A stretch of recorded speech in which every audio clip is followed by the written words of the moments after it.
There we go, now this one is another Leander game. This one I was actually with ZPA and Brackus about a week ago. ZPA is also in Leander, and this is once again a tier 8 game, which is a little bit gross. But you do what you have to. So they have an Alabama, a Tirpitz, and a Magi, and a Queen Elizabeth. We have Richu, a Tirpitz, and a Magi, and a Fuso. This one is pretty balanced, actually. It can go either way.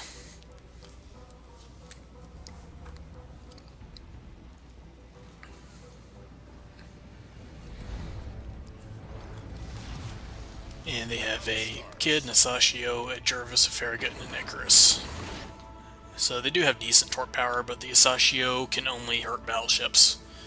And that's also why I don't recommend it, because it works now because of the battleship meta, but as soon as the battleship meta goes away, then the Asashio is going to be largely without a place. It's way too specialized to survive anywhere outside of this meta. So you'll find Asashios with huge damage numbers, but I found that they have very little impact on the actual game.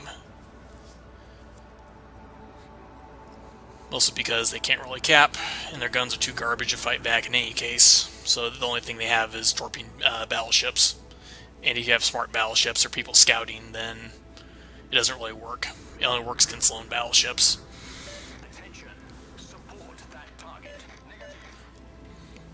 And I will cover something after these replays.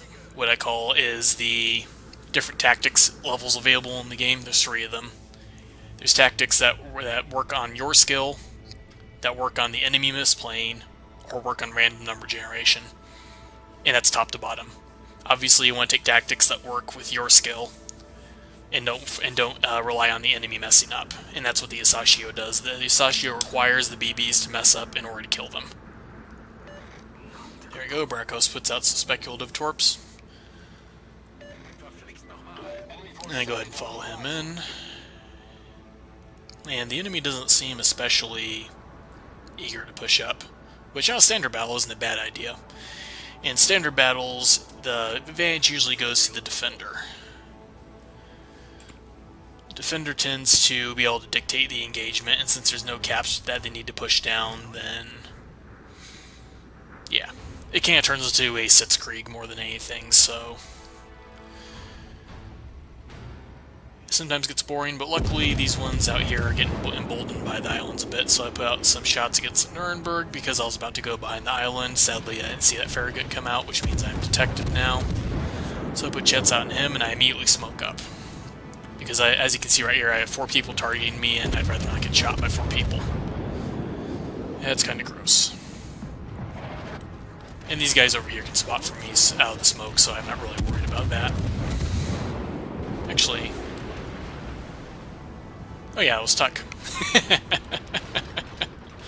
I forgot we also had, this was a sync drop, so we also had some enemies on there. We have Mr. Tuck right there and Mr. Ike right there.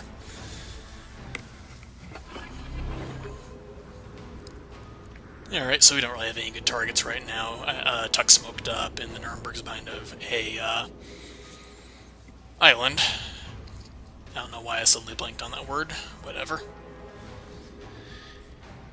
And see right here, we're mostly bunched. This is pretty good right here. No one is going out there on their lonesome to get torqued by the Asashio, so that's good.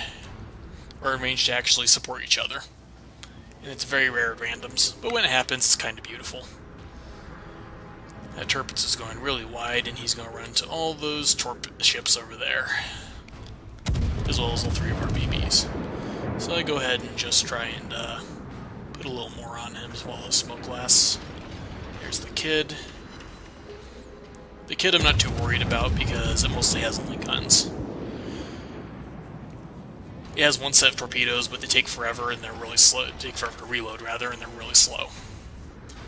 So that's why Kid tends to be more important in ranked battles and competitive, rather than randoms, just because it doesn't have the DPM potential as other DDs have. Don't get me wrong, I love the boat, but it's not really suited very well for randoms. You'll find some ships are very well suited for randoms, and some are better ranked, or as specialist ships. And the Kid is most definitely a ranked specialist ship. Alright, so I don't really feel like sailing into a steel wall from all those BBs over here, so I decided to come over here and help my 2 DDs. Because once again, Leander is a destroyer escort. It works good when you're getting into in a DD fight. You know, before I was talking, so I don't think I saw it, but there are 2 DDs over here. So I want to break up the stalemate a little bit. Lightning is good guns, but the Akatsuki, well, the Akatsuki guns are okay too, but it's no gunboat. So I decided to come in and shoot a bit. And as you can just see from there, is that the Alabama is over there. And that's why I'm turning out to sail more this way, because I don't want to shoot until he's behind the island, because then he can't shoot me. And that is also why I'm referring to when I talk about dictating your engagement and choosing fields of fire. From a position right here, the Alabama cannot shoot me. He can't shoot through the island. He has to go all the way around in order to actually shoot me. And when he does that, I could be able to go in this way if there's no threats over here to further deny his shots. Alright, so we'll go to full speed again. Sadly, he just smoked up, so I'm going to try and put some stuff on the Bidione, but luckily he's got torped. It's really nice having DDs actually know what they're doing somewhat, or get lucky, either way. So that's what I'm doing right here, is I'm pretty sure the Alabama's going to come around that mountain right there, so that's why I'm going this way, down. And also to get closer to the DD, so as soon as the smoke wears off, I can murder him. There we go, I'm spotted by something. The Jervis came out, or the Icarus, not the Jervis. And we're going to go ahead and nail him a bit with our awesome guns. Yep, sadly this game I was still getting used to the shell arcs. So as you can see, I'm kind of trying to smack his rudder a little bit, which is unfortunate, but that's okay. Now he's just trying to escape now, but he's not going to. And there's the Jervis. I knew there was a Jervis, so that was going crazy for a second. So I'm going to go ahead and nail him a little bit. And I believe in a moment I'm going to pause. So yep, we're getting shots on the Jervis, but remember, there was an Alabama down here. And don't worry, I may be looking that way, but I still know. I still remember. So the Jervis just killed the Akatsuki, which isn't very nice, but we're still 2-1. So he's going to smoke up. There we go. I'm undetected. So I turn around, hit my Hydro, and intend to smoke charge him. And that is when... Yep, see? Right there, Hydro rushing. I always say that every time so my allies can get their guns right. And yep, see? There's the Alabama with his nasty guns. He's finally made it around there. So what I do is I smoke. But I don't smoke with the intention of staying inside it. I smoke behind me like this to cut off his line of sight. Because smoke acts like an island. He can't see through it. There we go. Now, in order for the Alabama to actually see me, the Jervis has to go out of the smoke. Otherwise, the Alabama can't shoot me in any way. So there we go. The smoke screen wears off, and there's the Jervis. And now this is another situation to where my not very impressive gunnery can get me screwed a little bit. So right now, the only reason this Alabama over here can see me is because the Jervis is spotting me. He can't see through the smoke. So that means the sooner I kill the Jervis, then the sooner the Alabama won't have eyes on target. So I try and kill the Jervis fast, but unfortunately, as you can see from my health at the moment, I do get nailed. Yep, see, Citadel's from behind. 13k. Not very nice. Luckily, the damage from Citadels on a cruiser is more recoverable from that from a battleship. It can heal 20% rather than 10%. So I could actually afford to take that hit, I just didn't want to. And if I killed the Jervis earlier, the Alabama wouldn't have had eyes on target. So that was unfortunate, but we came out of it okay. Because we still have another 2 heals after this. Or 3 heals after this, yes, 3 heals. But sadly I won't be able to heal this up because of the Citadel damage. I'm still stuck at about half health. There's me being humble. Yep, and there's the kid.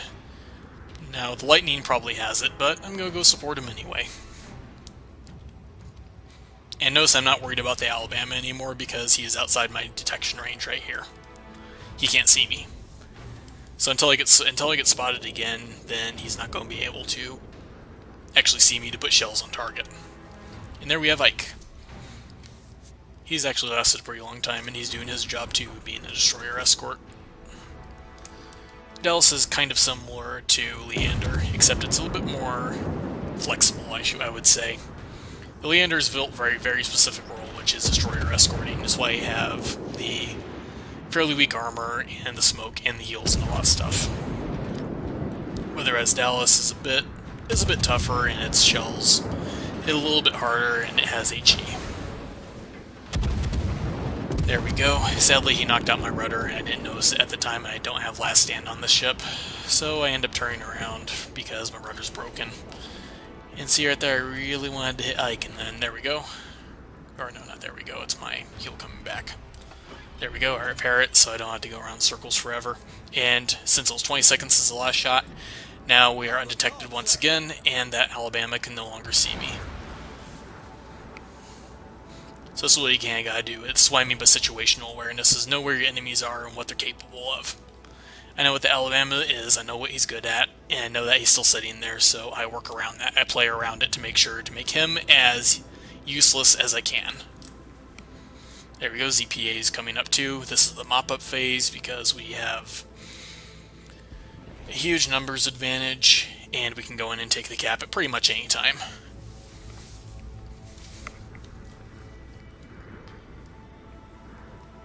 So me and ZPA are going to go up and try and blap Ike a bit.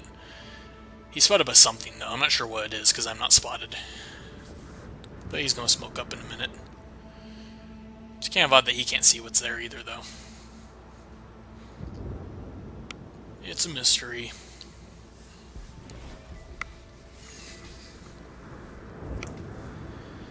Alright, we're going to speed up a little bit until something interesting happens. There we go. He's doing the smoke up thing that I saw. And I'm like, there's Ike, I went to murder him.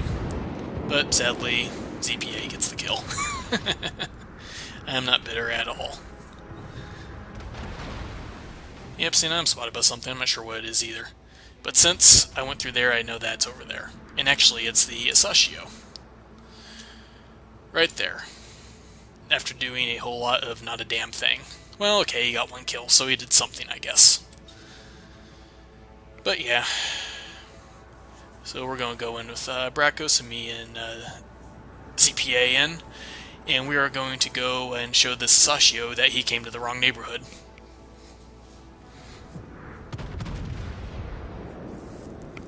Yep, Gallant's coming too. Queen Elizabeth is over there.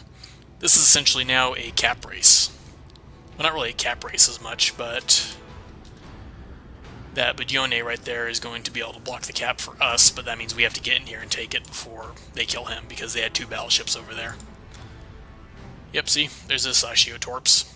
And they don't affect the Gallant, they don't affect me, but they do sadly affect the Richelieu, and he's going to get knocked.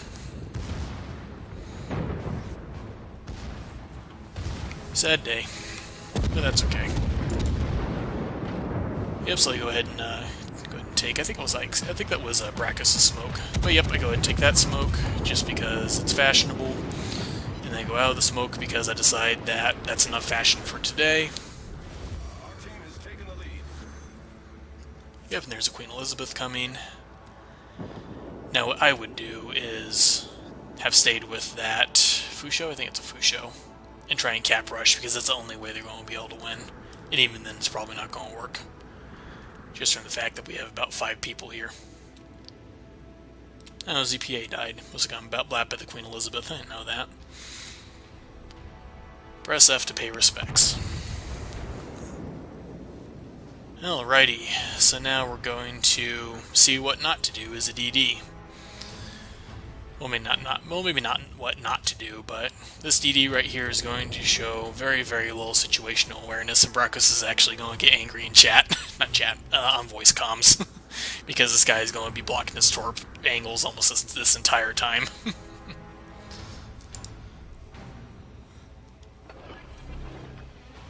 So yes, situational awareness. You have to also be mindful of where your allies are when they're trying to torp. There we go, we smoked up now that we're in range.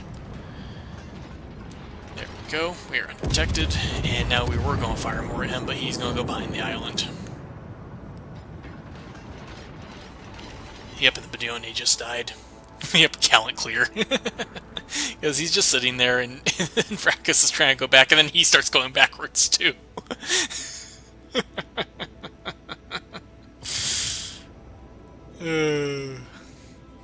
Oh, potatoes.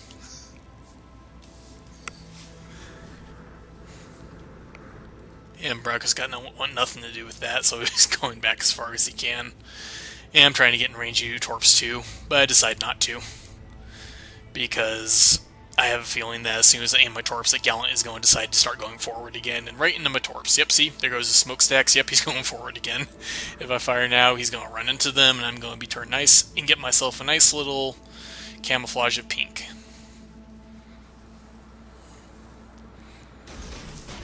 Yep, so we fire that out, but I think the Torps and Braccas kill him. Or maybe it was a Richelieu. Whatever. Queen Elizabeth dies. Was it Torps? Actually, I don't think it was Torps. I think I remember Braccas being annoyed by that too. Oh no, he win. Okay, he didn't die.